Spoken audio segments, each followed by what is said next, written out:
Hello, hello! Welcome to the Bouncing Off the Walls Resin Art Studio. I'm Christina Vanderwater. We're doing another Northern Lights tutorial. I know, Northern Lights, how many can you do? But I have a few different styles and this one has been super popular. It's a full moon one and we're just using turquoisey colors for the Northern Lights. It's a pretty classy look. It's nice and subtle but also has a huge impact. So I'm going to make mine on a bear. You can make yours on whatever you like. Let's have fun with another Northern Lights tutorial to show you yet another method for doing it. As I have stated in the past, there's no one way to do anything, and I love to just experiment and see what things give you different results. And this is one of those that I did it differently than my original Northern Lights, and the results are pretty cool. So I'm going to see if I can show you how to do the same thing, and you can play around with it. And you don't have to do it in the turquoise color. You could pick something else if you like as well. The whole idea is to just see how I do the technique and try and emulate that yourself and maybe get a little creative and see what you can come up with on your own. So let's go have some fun. For this tutorial, you are going to need a two-part resin, such as a coating epoxy or an art resin, a tabletop, as long as it's a two-part resin and not UV resin. You want to make sure it has sufficient working time so you can do your artwork without being in a panic. And you are going to need something to create your art on. I am using this bear. It is cut from 1/2-inch thick Baltic birch wood. You can do a different shape, you can do different types of wood, circle, square, doesn't matter. Even a canvas would work for this project if you just want to have some fun and try the Northern Lights methods. I use Minwax finishing paste to put on the back of my project to get the drips off. I have lots of videos on that. It's my preferred method, hands down, so I will be showing you quickly on this one, but if you want more in depth, you can look at some of my other videos. You're going to need some paint. This one's fairly simple. We are doing the sky all one color. We'll be painting this bear all one color. I will be using navy, and the black will be for silhouettes painted after the first coat of resin goes down, and also white for the moon. We're not going to need the white and the moon stuff for the first day, but you will be needing that for the entire project. And for this one, the only pigment I use is a blue-green, and this one's from Black Diamond Pigments. I'm going to need to order a new one soon. We're getting low on that. And I am using the Let's Resin Glow in the Dark pigments for the first time. I've had some issues with my previous supplier, so I've switched to the Let's Resin one. So we're going to try that. I have blue here, but they also have blue green and a sky blue, so we're going to try those, see how they look when they glow in the dark. And I've also got their yellow that we're going to use for the moon as well. Paintbrushes, stir sticks, containers to mix your resin in, all your safety gear, and let's get going on this project.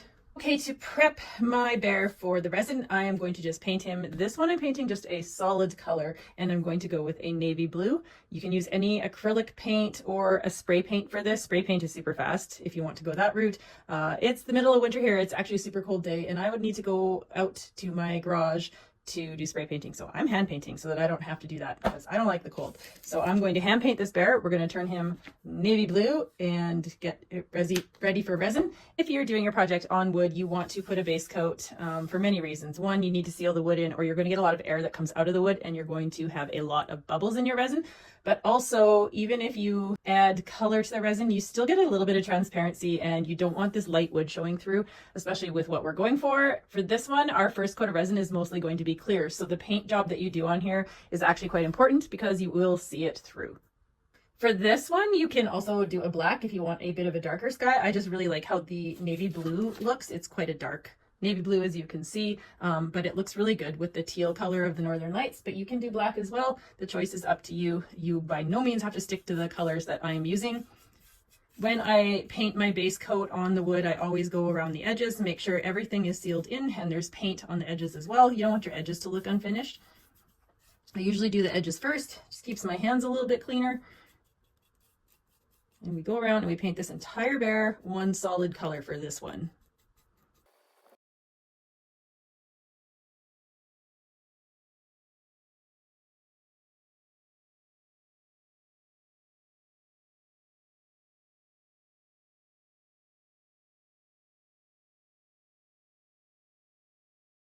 Once you have this painted, we need to let this dry. It doesn't take too long, acrylic paint, and once it's dry, we'll prep the back for drip removal before we pour our resin, and then we will get into that. So let's let this dry and we'll come back to it as soon as it is. Okay, now that the paint has dried, I'm going to prep the back so that we can do an easy drip removal later. I use the Minwax finishing paste. It gets like this sometimes, which I actually prefer because then I can just use it almost like a crayon or something and just go around the edges with it. And this takes the drips off so easily when you're done. I prefer it to any other method. Every time I do this, there's always somebody that comments how I should do it instead, and you will never convince me that this isn't the best way. It is for me, especially working on shapes like this. It's really hard to get tape on all these little grooves and shapes, and I don't like the way tape gets cured into the resin, so I like this method. I make sure once I've gone around like that, that it's rubbed into all the edges. This creates a barrier between your wood and the resin, and then the drips just pop off. They come off so easily that I just, you won't convince me to do another method. Plus, 1 can of this Minwax finishing paste lasts a really long time because you don't need very much. I do have other videos getting into this more specifically, but that's how I prep the back. How fast was that? Now we're ready to get our resin going. So you do want something to have this bare, or your project, up off of the table. You want your resin to run down over the sides. I use these little containers that I recycle, and I just put them up underneath my bare, make sure that it's there so that when I'm sometimes if you don't make sure that they're spread out well, you're going to get things that wobble and you don't want it to tip while you're working on it. Also, you want your piece to be fairly level. If you prop it up and you're not sure if it's level, if your surface table is not level, then you can use a little level. How many times can I say the word level? And make sure that your piece is, because when we put the northern lights in here, if it's tilted too much that way or this way, then as it cures, they are just going to make their way to whichever side is the lowest in your project. It's like water. It's going to choose the path of least resistance, and gravity is the way it likes to go. So we want to make sure this is as level as possible. Now you can add some stars to your piece. I think I might for this one. So the easiest way for me adding stars is I just take a can of white spray paint and I give a little half press on the can and it just sort of spurts out the stars. You can use white paint on a toothbrush and flick it on, whatever method you want for doing stars. I'm going to use spray paint. Just a little, I'm using this one. You can see I use this can for this all the time. And we're just doing a light little spritz just to create some stars in the night sky. For this step of the resin, we are going to do mostly clear, and then our northern lights we are going to do in a blue-green, and we want them to glow in the dark. So I'm going to add a blue-green glow. This one, as mentioned previously, is from Let's Resin, and I mix these two colors together. So I only need the 2 cups, one to mix my resin in and one to do the northern lights colors. So let's get mixing, and then we're going to pour our first coat. So how much resin you need is going to depend on the size of the artwork that you're making. There's all kinds of resin calculators online, so you can look at the surface area of the piece that you have and do a calculation and figure it out. I do like to make a little bit extra every time because you just never know, and I'd rather have too much than not enough. If you have too much, I often just pour the extra into, I have some little heart molds, and then I throw in a little heart with most of my orders when I ship them. People love getting them, so I just make little extras. Whatever molds you have, doesn't have to be a heart, of course, that's just what I do, but I'd rather have a little bit too much than not enough, because you can't add once you've already poured. So to have our resin mixed, we need to make our glow in the dark color. I'm using a blue-green from Black Diamond Pigments, and I estimate with this. I do not have a recipe or an equation for you to go by. I probably put more pigment in mine than people will tell you to put. I have yet to have a problem, and I've made hundreds of things, but I like my colors to be a little bit strong, and everything's a guessing game for me. For the glow in the dark, I go quite heavy on that as well. I mix that right in. I want it to glow bright. I'm gonna save some for my second coat of resin.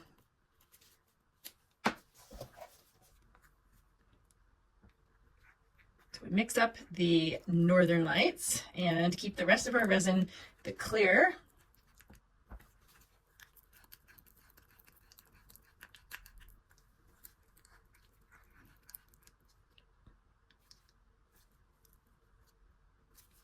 That is the color I'm after for me.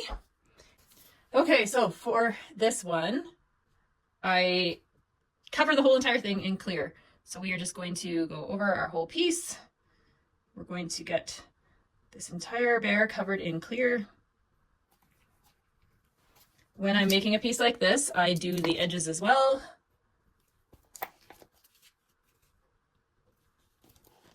You're going to get people that say, mix your resin and then pour it into another cup, because you're going to have stuff that didn't cure in the bottom here, and don't scrape because you don't want resin that didn't mix properly. But if you're doing a full 5-minute mix, which most resins that are like this are, I don't worry about it. I feel like you're creating too much waste and you're losing a lot of the resin if you try and transfer cups. I've never done it and I've never had an issue whatsoever.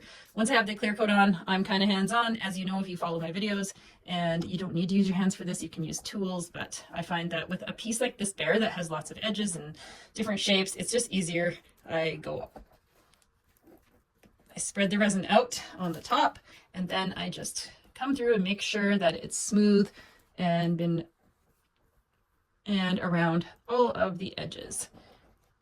If you don't do that and you just let it run off the edges, you're going to get areas that don't have resin, and you're going to get areas that are thicker, and it's going to look drippy. So we want our edges to be nice and smooth, and this is how you do that, is just rub the resin all along the edges. You can use a popsicle stick, a stir stick, something else to do this as well.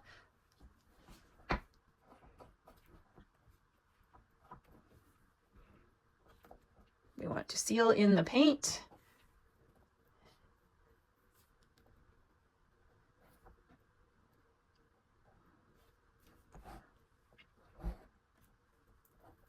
Okay, once all that clear is on here, now I've got a little bit of a wobble going on because I have to move where my standoffs are. They slid a little bit.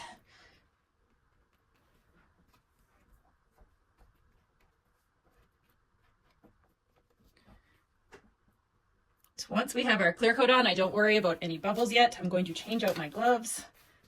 And here comes the fun part. So this layer is sort of our background layer because we're going to be painting a moon in the sky, and we're going to be doing a few trees that are silhouetted.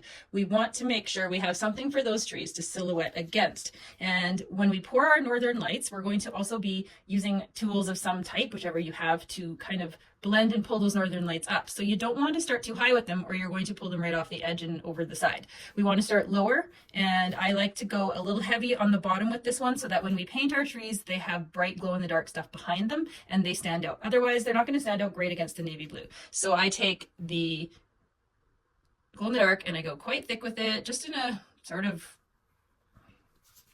just like that. And I don't worry about anything yet in the sky. One of the best tools I find for spreading is just one of these. You can use your stir stick, you can use other type things, you can even use your hands if you have nothing else. And I take these right from the bottom, and you're not pushing too hard into the resin. We're not trying to scrape it off of the bear. What we want to do is pull the northern lights up into the clear, and that's what's going to give us that sort of light glow. I do not use a heat gun for this process. A lot of people think that the only way to blend and spread resin is with a heat gun, but what you end up doing with that is creating almost cells like you would if you were trying to do ocean art. And we don't want cells in our northern lights. We want it to have more of a light effect, just like they are in the sky. So I start, you can start right to left, left to right, whichever you like. I start on the left, and I just lightly pull them up into the sky.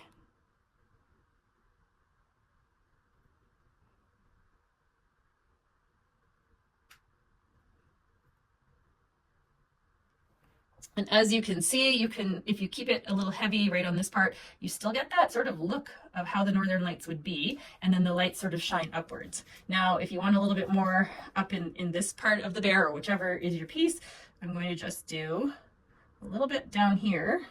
I know that looks weird when I do it just like that, right? But I'm going to also take this and come up. And this is not going to stay exactly like this as it cures.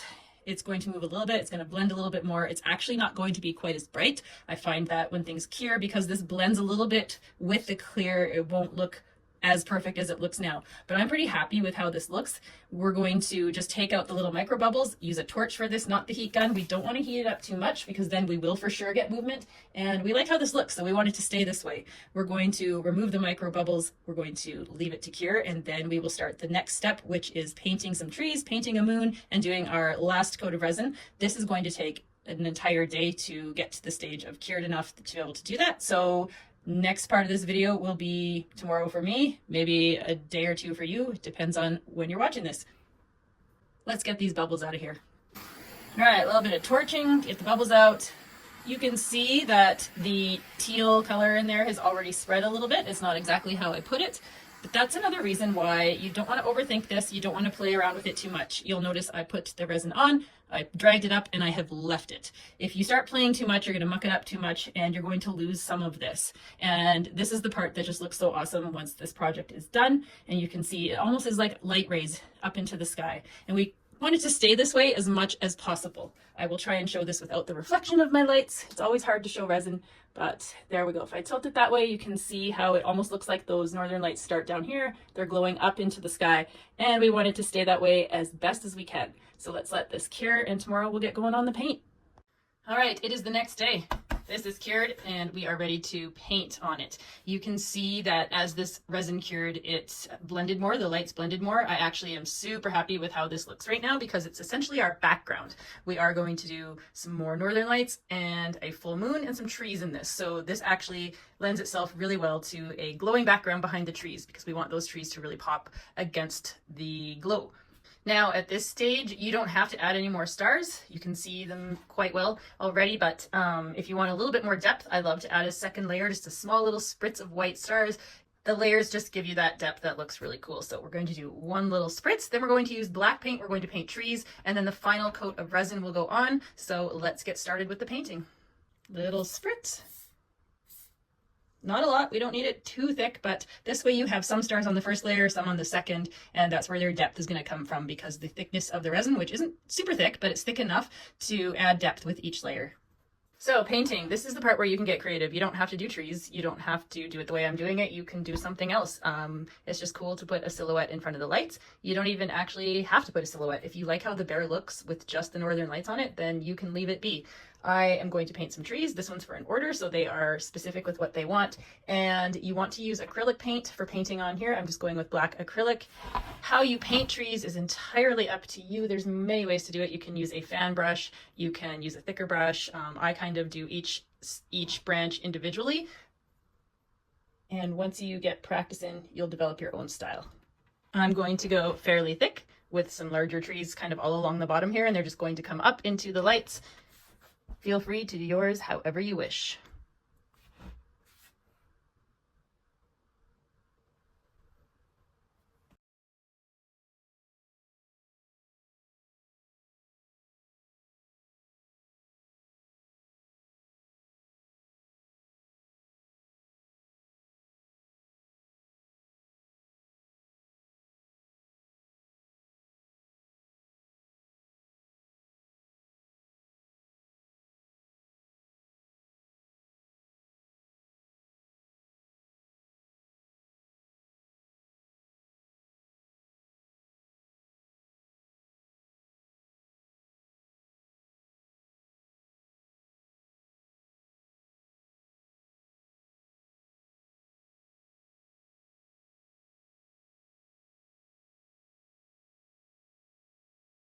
All right, trees are painted, and now we want to put a big old moon up in the sky.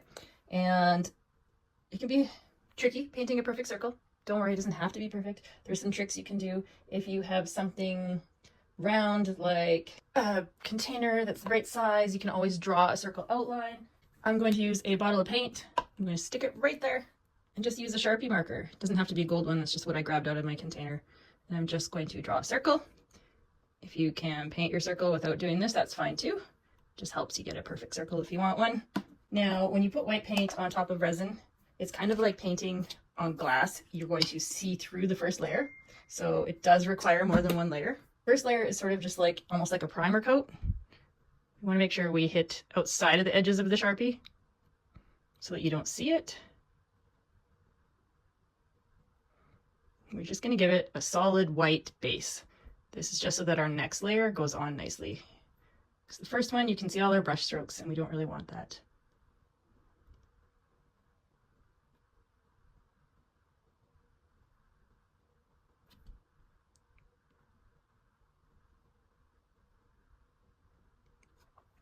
So let that layer dry.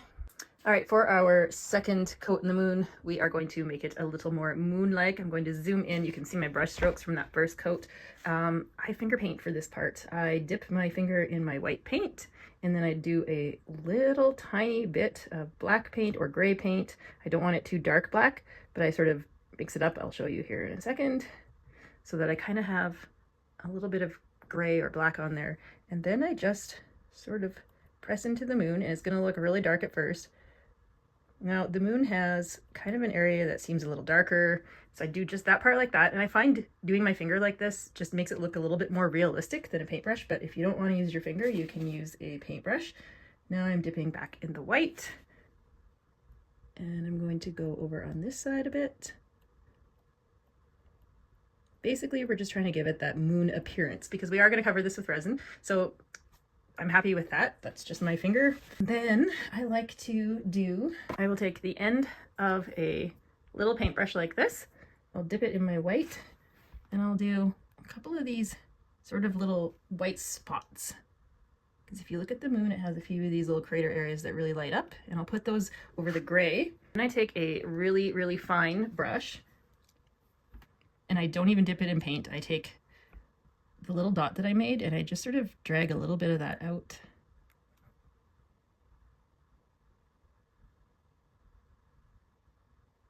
I know it's not much, but it actually really adds to it.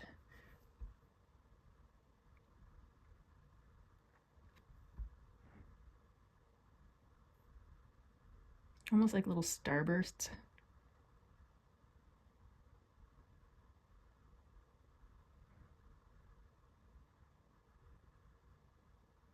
And if you don't like it, like this part here, a little bit thick, I just kind of dab it again.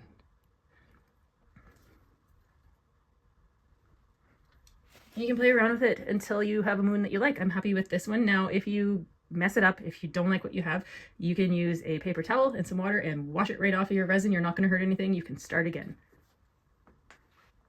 So next up, we are going to do our final coat of resin, and it is going to include some glow in the dark for our moon and another bit of northern lights.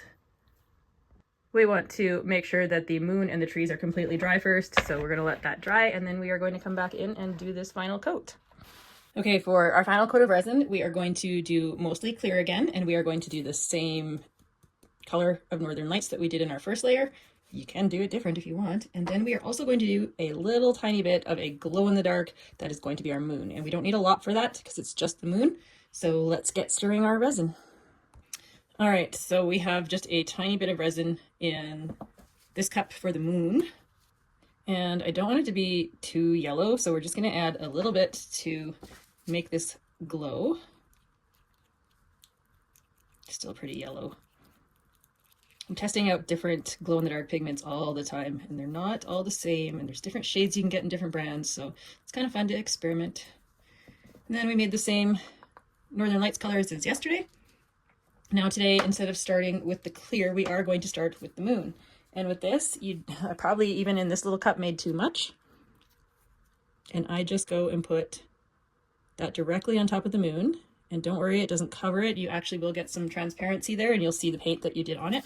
I let it sit while I do everything else. And the same as in the first coat, we are going to just put the clear on top of everything here. I go around the moon.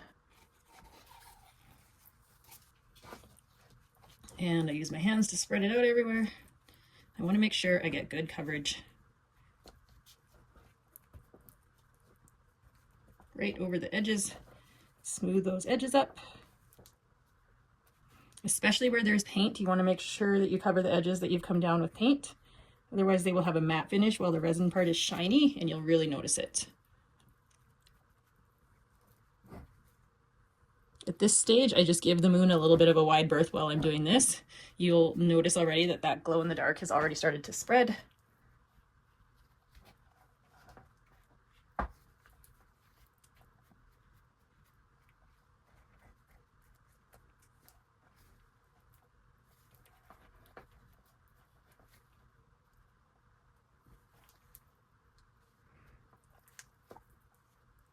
Okay, once the whole bear is coated in the clear, now we're going to go into the moon area. We're going to bring the clear up a little closer. And then I'm going to go in with my finger, or if you have a spreader of any type, and I just sort of swirl it and I bring it out to the clear.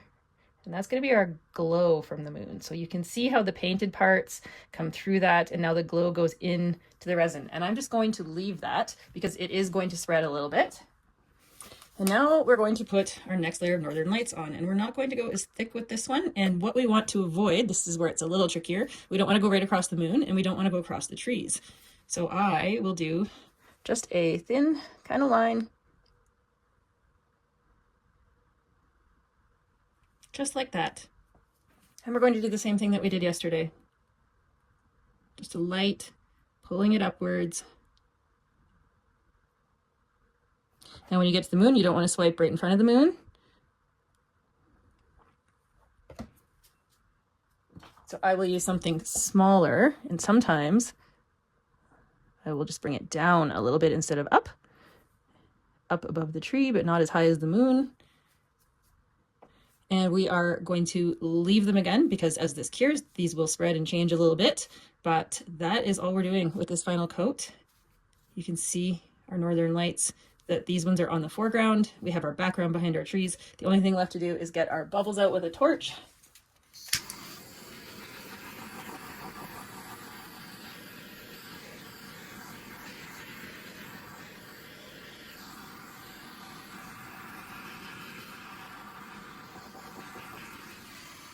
And then we need to turn the lights off to watch this glow. Now, it's not totally dark outside yet, so there's some light coming in my window, but you can see how this is going to glow, especially that moon. We're going to let this cure, drip removal. You can watch some other videos to see how to do that, but I hope you enjoyed this tutorial. And thank you for watching, and if you have enjoyed this one, then don't forget to subscribe because I've always got some new tutorials on the way.